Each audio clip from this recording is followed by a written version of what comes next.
오늘은 이 아브람 시리즈 네 번째로 여러분에게 말씀을 드리는데, 아브람에게 있어서 오늘은 이 광야의 두 번째로 하나님께서 이 아브람의 광야길에 하나님이 아브람에게 주신 은혜에 대하여 여러분에게 말씀하고자 합니다. 오늘은 핵심 주제 내용이 11조라는 제목이 되겠습니다. 자, 큰 제목은 아브람 시리즈 4, 또 작은 제목은 아브람의 광야길 두 번째의 사건입니다. 광야에 들어와서 이 길을 행하는 가운데 하나님의 이 인도하심을 오늘 우리는 보게 될 것입니다.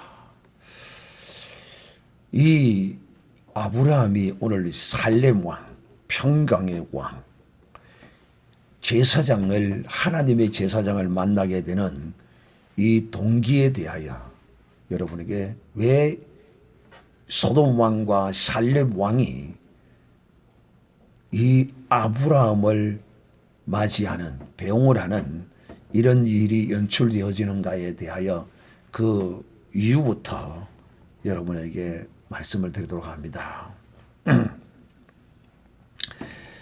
이 아브라함은 갈대와 우르를 떠나 이 하나님이 광야길로 이 아브라함을 인도하셨는데, 이 아브라함의 광야길이 결코 평탄한 길이 아닙니다.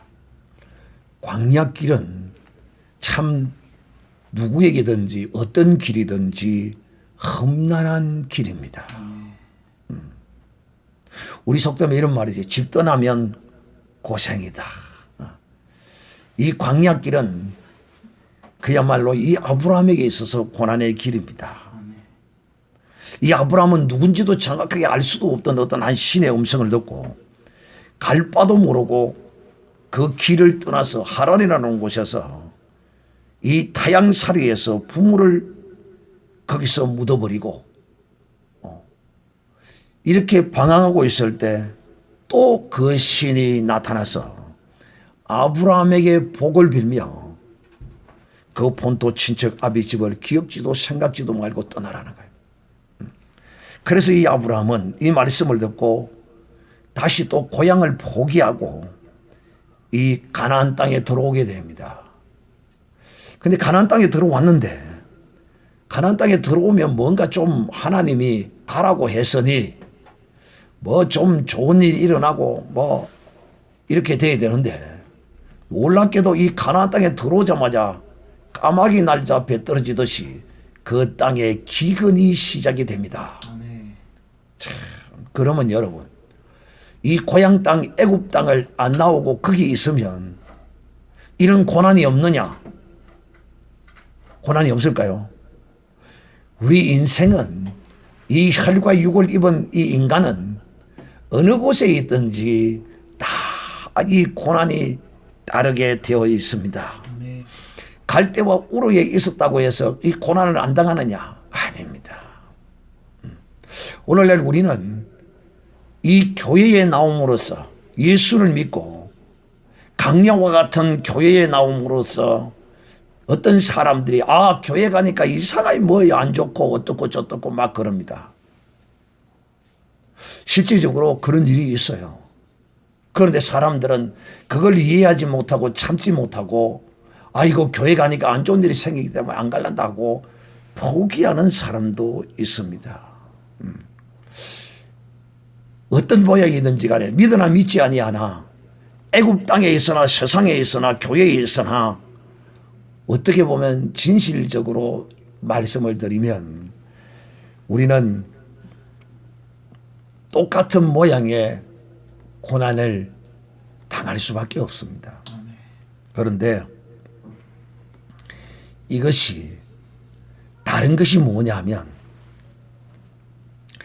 애굽에서 세상 임금이 다스리는 그곳에서 살고 있으면 그가 당하는 고난을, 그걸 우리는 일컬어서 저주라고 그럽니다. 그러나 애굽 땅을 나와서 하나님의 뜻을 따라서 이 강야와 같은 교회로 가나안 땅을 하나님이 아브라함에게 주셨는데 그 땅에 들어와서 당하는 이것을 저주가 아니고 이것은 고난이다. 이거는 우리를 연단시켜서 마침내 정금같이 나오게 하시기 위한 하나님의 선한 뜻을 담고 있다는 것입니다. 그래서 저는 이 아브라함의 이 여정의 길을 하나님이 모세를 통하여 이스라엘 백성들에게 그 하나님의 구속이 어떻게 이루어지는가를 우리에게 계시하셨던 그것을 저는 이 아브라함을 통하여 오브레바에서 여러분에게 지금 강의를 하고 있는 것입니다. 이 아브라함의 이 하나님이 인도해 가시는 이 과정이 우리의 신앙의 믿음의 세계에 그 모든 사람의 그 인도하심과 비슷한 것을 알 수 있죠. 그러므로 이 아브라함은 첫 번째 이 광야에서 하나님의 은혜를 입습니다. 어떤 은혜를 입습니까? 가나안 땅에 들어오는데 기근이 있어요. 그래서 아브라함이 저 멀리 쳐다보니까 애굽 땅에는 풍년이 들고 애굽 땅에는 괜찮은데 여기만 이런 거요.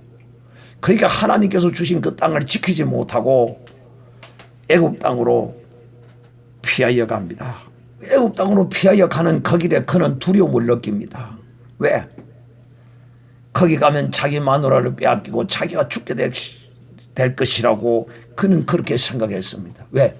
하나님이 그에게 복 주신 그에게 언약한 그 말씀을 제대로 믿지 아니하고 또 이해하지를 못했습니다.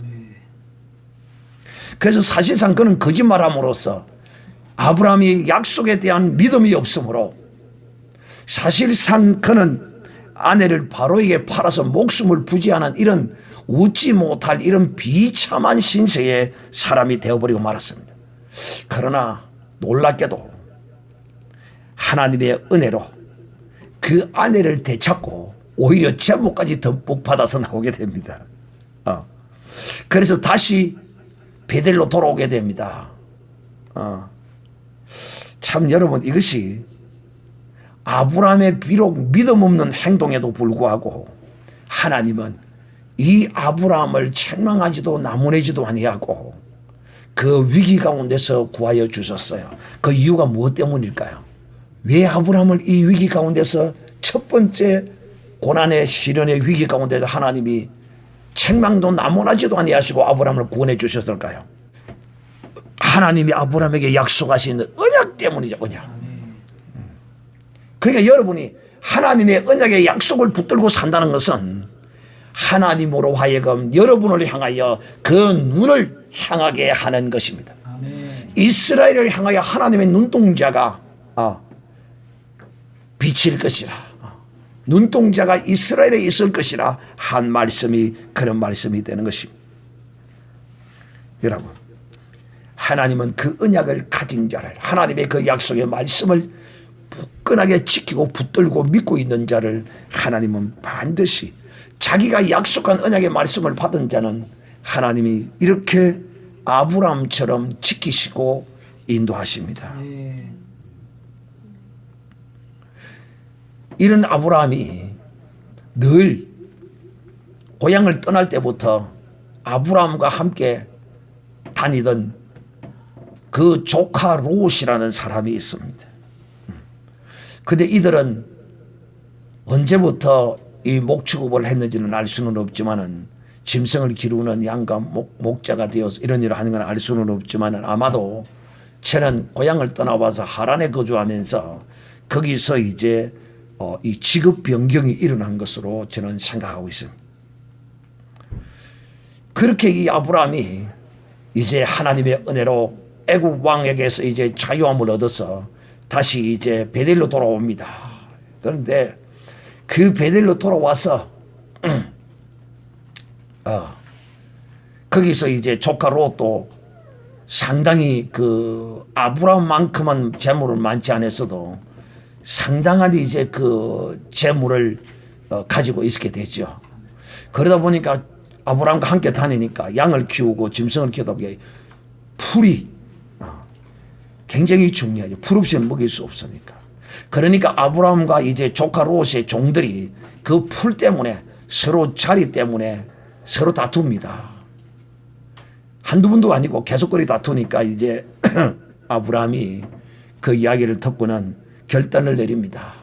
이제는 조카 롯과 이별할 때가 되었구나 하고는 아브라함이 조카 롯에게 묻습니다.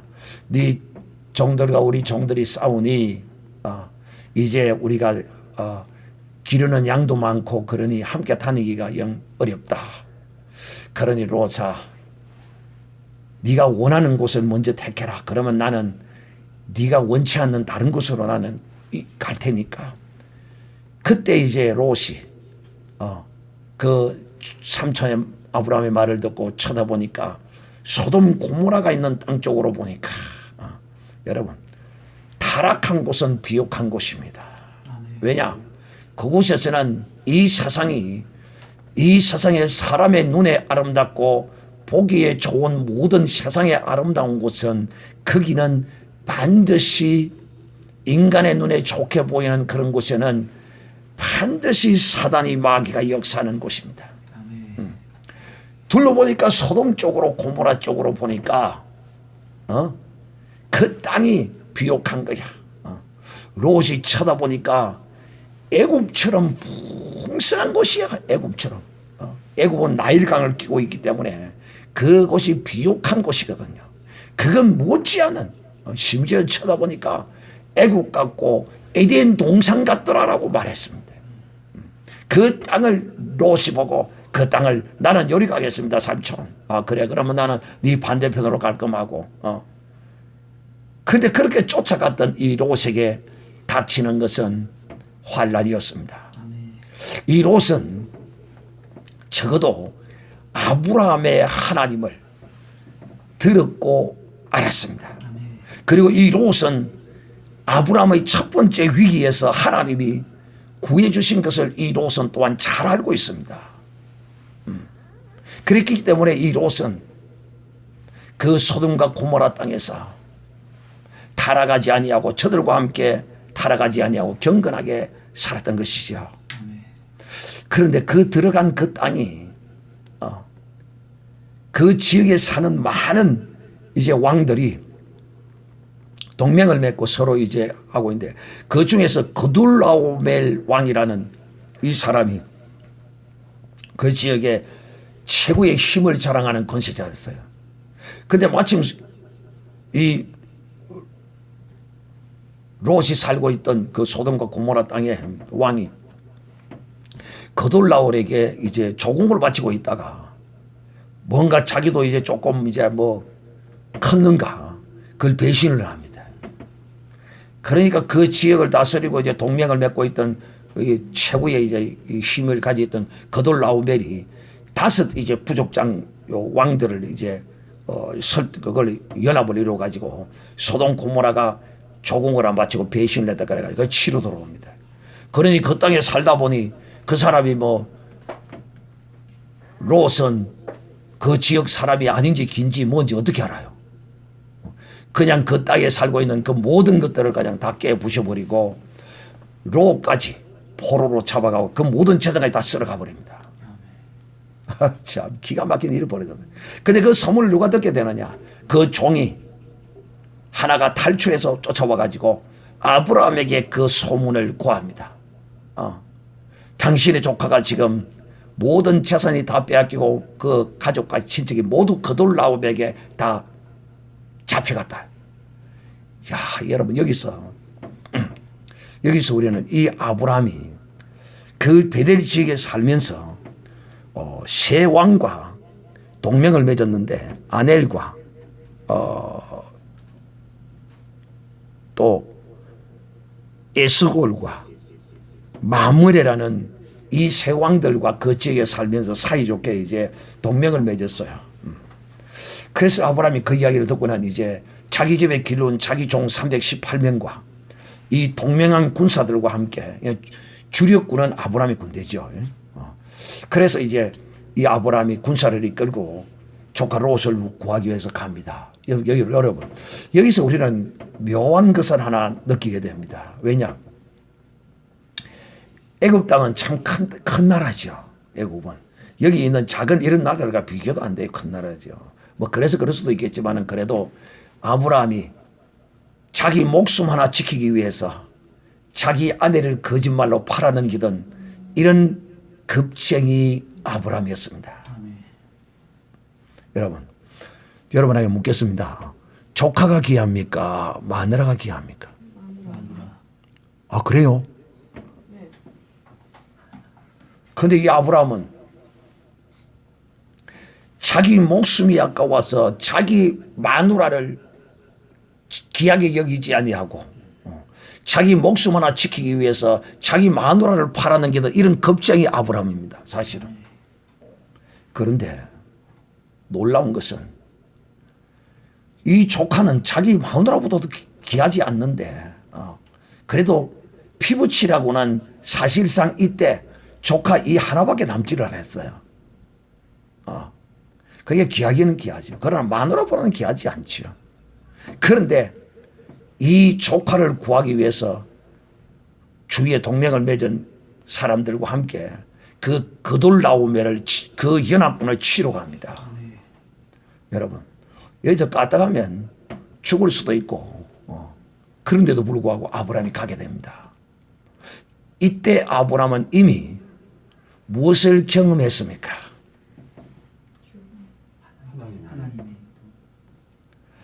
애굽 땅에서 바로 왕의 손에서 자기를 구원해 주시고 은혜를 베푸신 하나님을 한번 경험했어요. 그래서 이 아브라함이 이 조카 롯이 잡혀갔다는 소식을 듣고는 용기를 내고 힘을 냈습니다.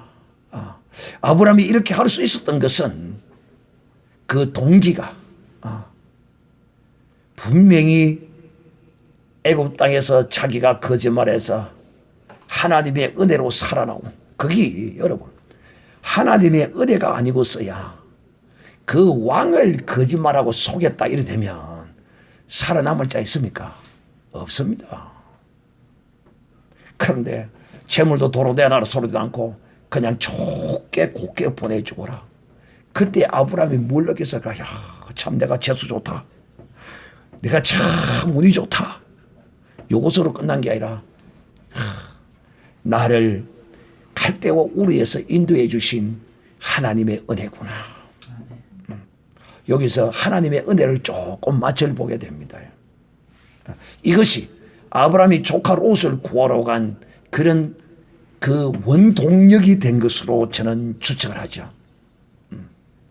그래서 아브라함이 조카 롯을 구하게 들어갔는데 그 그돌라오멜이 연합군과 함께 완전히 그냥 그러고 있는 어떤 전쟁 준비도 하지 않고 쉬고 있는 그때 들어가서 저들을 깨부셔 버립니다. 그 다섯 왕의 군대는 그돌라오멜 군대는 전쟁에 지쳐서 굉장히 이제 피곤해 쉬고 있었겠죠.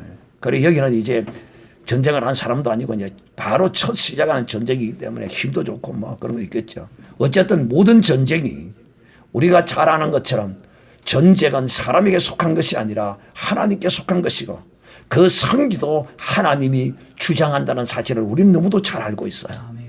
아브라함 역시 들어가서 저들을 깨부시고 성기를 잡고 이제 그들의 노략물과 그 모든 것들을 탈취해 가지고 롯도 데리고 오고 모든 채무를 다 이끌고 옵니다.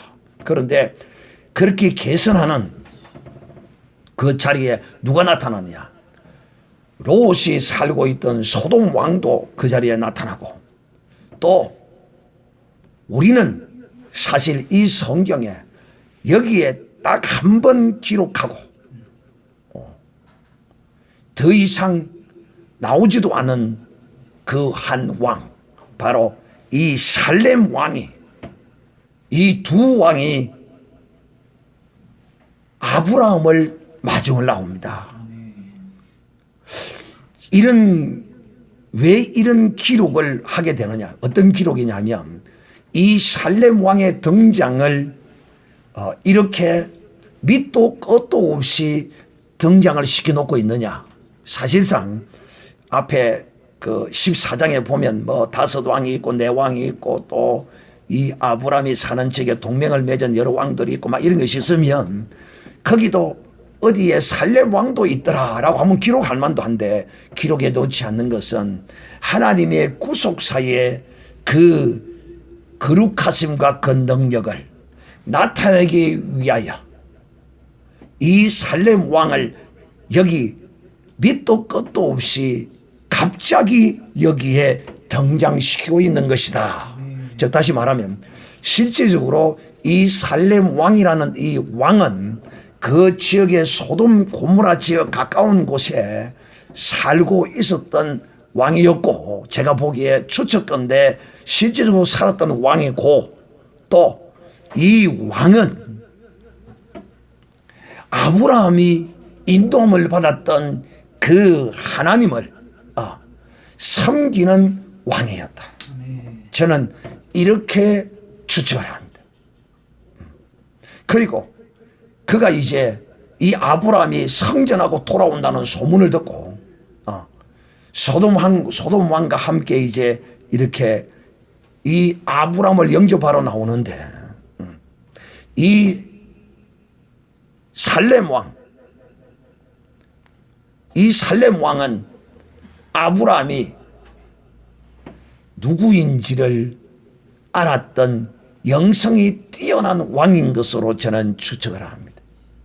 그래서 성전하고 돌아온 아브라함에게 떡과 포도주를 가지고 나오게 됩니다. 여러분 이 떡과 포도주라는 것은 성전한 사람이 먹고 즐기는 것이잖아요. 그죠? 그래서 그 성전을 축하하고 와시는 이렇게 말합니다. 그가 아브라함에게 축복하여 가로되 천지의 대주제시여. 그렇게 이 천지의 대주제라는 말은 천지 모든 만물을 창조하시고 섭리하시고 칠이 다스리시는 분이라는 것입니다. 아마 이 아브라함이 이 살렘 왕을 통하여 이런 대주제인 하나님에 대한 호칭을 아마 처음 들었을지도 모릅니다. 그때 아브라함은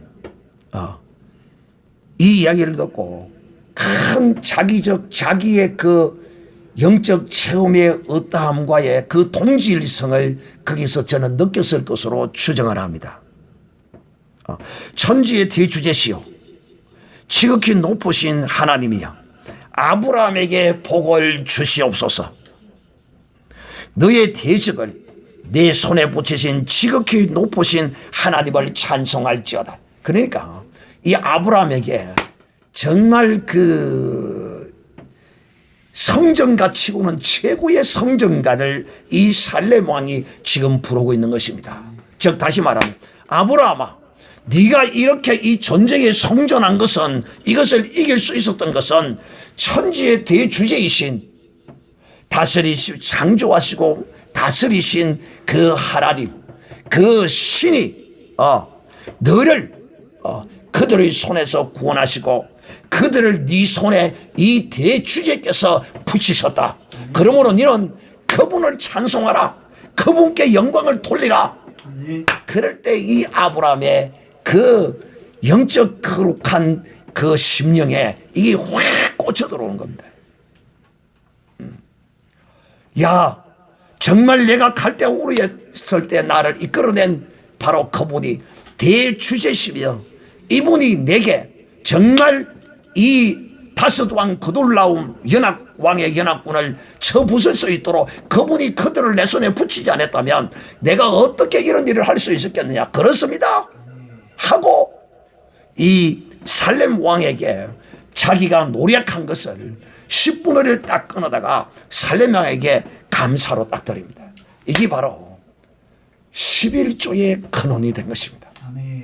아브라함은 하나님께서 그때서야 이 살렘 왕을 통하여 여러분 사람이 전쟁에 이기고 뭔가 다 일이 되다 보면은 여러분 뭐 하나님은 나중에 둘째 문제고 나중에 문제고 우선에 막 기분 좋아 취해서 막 이럴 수밖에 없는 상황이에요. 그런데 이 살렘 왕이 이 아브라함의 이 흥분된 이 전성의 이 기쁨에다가 그 근원을 알려주게 되는 거라. 그래서 이 아브라함이 얼마나 감동되고 기뻤겠느냐 이 말이지. 그러니까 자기에게 어떤 지금 당장 이 전성을 축구하기 위해서 떡과 포도주 기껏 그것 갖고 나온 기껏 떡 포도주 가지고 나온 그 왕에게 자기가 목숨을 걸고 탈취해 온 그 재물의 10분의 1을 딱 끊어다가 살렘 왕에게 감사로 드리는 것입니다. 이것을 알게 해주신 것으로 감사하고 있단 말이야. 자, 그러므로 이제 제가 오늘 여러분에게 이 아브라함이 지금 하나님으로부터 이 광야의 길에서 두 번째 은혜를 지금 잊게 됩니다.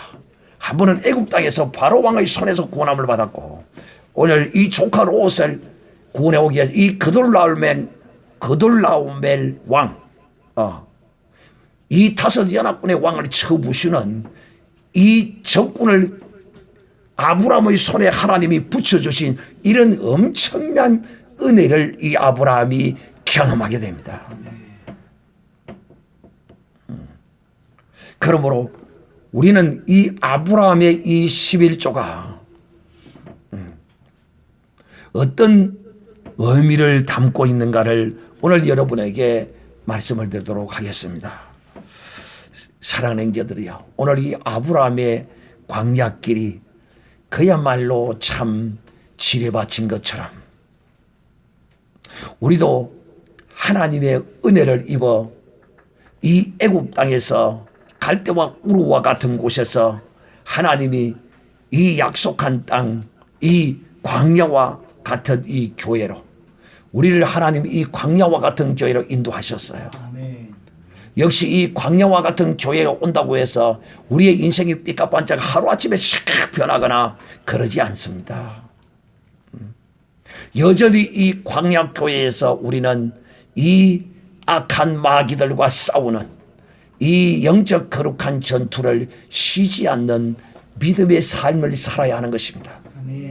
이 세상 속에 살아갈 때는 영적 싸움이 뭔지도 모르고 마귀와의 싸움인지도 모르고 그냥 세상이 흘러가는 대로 내 마음이 따라가는 대로 그렇게만 살아왔습니다.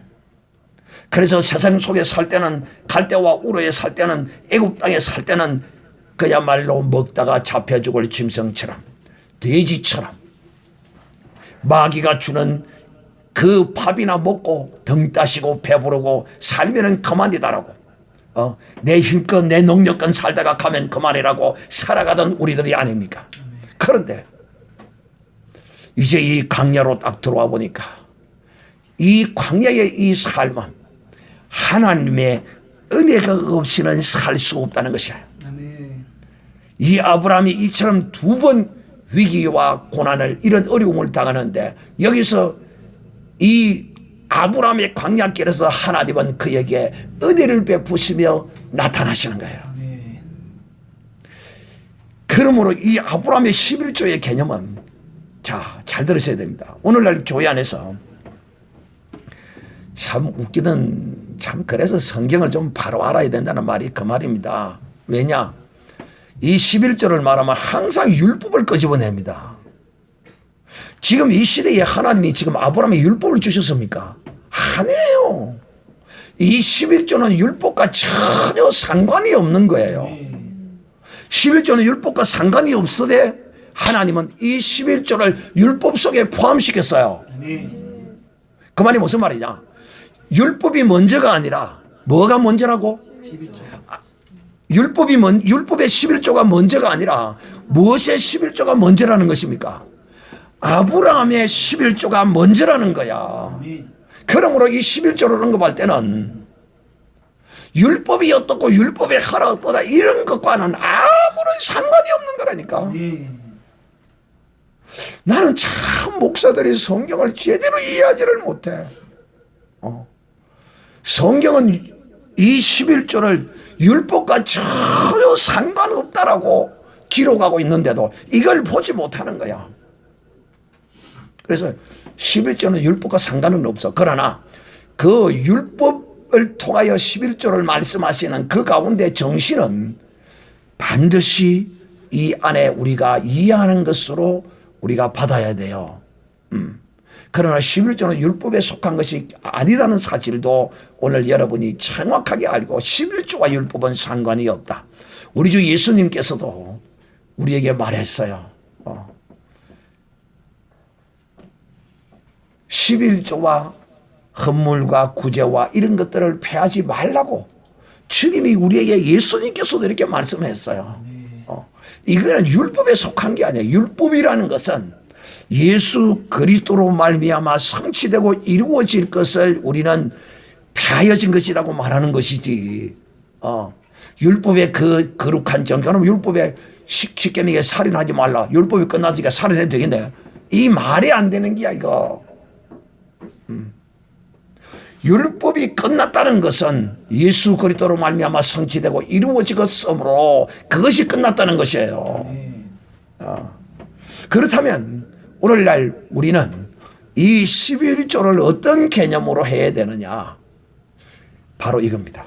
아브라함이 이 광야에서 이 마귀가 다스리고 지배하는 거기서 이 아브라함이 성전가를 울려서 이 많은 노량물을 탈취해온 같이 우리가 오늘날 이 세상의 교회에서 이 세상에 나가서 직장 생활을 하고 이렇게 해서 열심히 일을 하고 산업활동을 해서 거기서 버리는 이 돈은 이 세상 사람들은 애굽에 속하기 때문에 누구의 힘으로 그 돈을 벌었다고 말합니까? 자기 힘으로 벌었다고. 그런데 우리 믿음의 하나님의 사람은 이 세상에 나가서 경제활동을 하고 돈을 벌고 이렇게 할 수 있는 것이 내 능력으로 내 힘으로 내 의땀으로 된 것이 아니라 하나님께서 내게 무엇을 주심으로 내게 은혜를 주심으로 내가 하나님의 은혜를 입어서 이 세상에서 이렇게 물질을 벌어올 수 있었다. 사실상 이것은 저 마귀와 싸워 이겨서 쟁취한 얻어온 것이라 이 말입니다. 나는 하나님의 은혜로 이것을 얻었습니다 하는 것을 하나님 앞에 우리가 보이는 것이지 이것이 가장 큰 이유예요. 그리고 예를 들어서 내가 병이 나거나 몸에 문제가 있어서 직장 생활을 못하면 돈 못 벌잖아요. 다리가 부러져서 병원에 못 가면 목사님 교통사고 나 다리 부러지면 보험에서 다 주고 하는데요. 그래. 우리는 그 모든 것이 하나님의 은혜로 얻었다는 아브라함이 하나님의 은혜로 이 탈취물을 얻은 것처럼 이런 믿음을 가지고 행할 수 있는 것이 바로 11조라는 거야. 그런 믿음에는 어떤 것이 그 안에 들어있느냐? 첫째, 모든 것이 다 하나님의 것이라는 이것이 그 안에 다 들어있어. 하나님의 것이라는 거. 또 두 번째는 그래서 내가 가서 열심히 일했어도 믿음의 사람은 내가 일을 해서 된 것이 아니라 하나님이 내게 은혜를 베푸셔서 하나님이 내게 주신 것으로 이런 행위가 어디에서 나오느냐 하면 이런 믿음에서 나오는 겁니다. 이런 행위가 바로 하나님을 경외하기 때문에 하나님을 경외하지 않고는 이런 믿음이 나오지를 않아요. 그래서 하나님을 경외하는 믿음으로 하나님을 경외하기를 배우는 것입니다. 이것을 단회적으로 한번 끝나는 것이 아니고 내 일평생에 이것을 계속 이렇게 함으로써 내가 하나님을 경외하는 것을 배운다는 것입니다.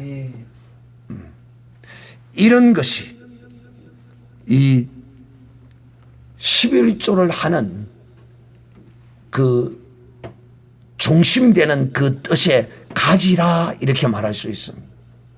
또 다른 말로 가지를 하나 더 치면 이런 것입니다. 내 우상은 재물이 아니요 나도 아니요 내 우상은 오직 하나님이라는 거야. 그래 11조의 그 의미가 이런 뜻을 담고 있다는 것입니다. 여러분 우리가 잘 아는 부자 청년이 있는데 이 부자 청년이 결국은 자기의 우상은 예수 그리스도가 아니라 돈이라고 생각하고 예수님의 말씀을 거절하고 예수님을 따르기를 포기하고 돌아가 버렸습니다. 그에게 우상은 하나님이 아니라 누구였다고요? 돈이었다요. 비록 그가 불쌍한 자에게 구제하고 11조를 하고 온갖 것을 했었다 할지라도 그것은 참 믿음이 아니었다. 그러니까 그런 것들이 중심이 하나님이어야 하지 자기의 알량한 자신의 알량한 인간의 정의였을 수도 있다. 온 율법은 그리스도로 향하고 있다는 사실을 깨달아 알지 못했고 또 주님은 그것을 다 팔아 나누어 주고 너는 나를 따르라는 것입니다. 주님을 따르라는 것, 주님을 정말 예수를 하나님으로 주로 섬기는 이것입니다. 그래서 11조를 한다는 것이 우리는 많은 분들이 많은 뜻으로 뭘 이야기하고 있는데 어쨌든 첫째는 이 11조에 관하여서는 첫째는 율법과는 상관이 없으므로 절대로 율법 가지고 11조와는 연결 짓지 마라. 이거는 소경들이 하는 짓이다. 소경들. 그리고 이 11조는 첫째 하나님께서 내게 하나님의 것을 하나님의 은혜로 내게 주신 것을 아브라함처럼 그 말씀을 듣고 그렇습니다 하고 그 멜기세덱 예수 그리스도의 예표이신 멜기세덱의 11조를 낸 것처럼 하는 그 믿음으로 하는 것이며 그 믿음은 첫째 내 것이 내 것이 아니라 모든 것이 하나님의 것이요. 두 번째 하나님의 경외하는 것을 배우는 것이요. 세 번째 하나님만이 나의 우상이라는 사실을 이것을 계속 하나님께 나타내며 가는 것이 바로 이 11조의 의미라는 것을 기억하고 아브라함의 이 두 번의 위기 가운데 하나님은 이 광야길에서 그를 구원해 주심으로 하나님께 이런 감사를 드린 것입니다.